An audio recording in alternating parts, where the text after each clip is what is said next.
It's certain to die one day.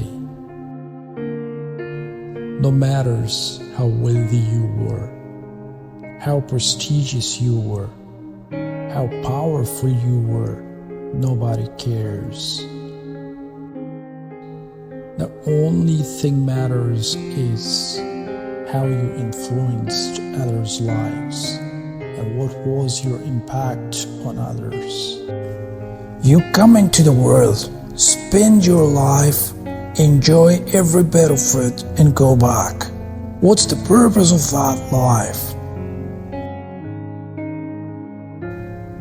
Real life is how you create impact and benefit others with your presence.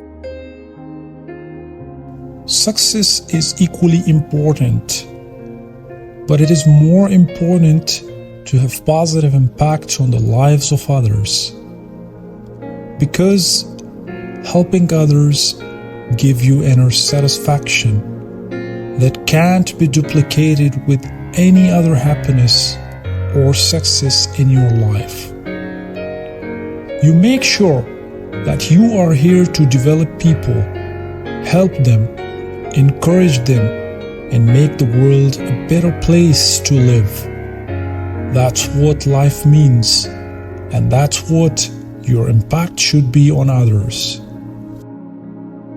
Everything you had in your life will fall apart eventually, except one thing that will be remembered forever. That is how valuable and worthy you were for others, and how you helped them change their lives. The moral of your life should be like, when you were born, you cried while others rejoiced. But live your life in such a way that when you die, let the world cry for you while you rejoice.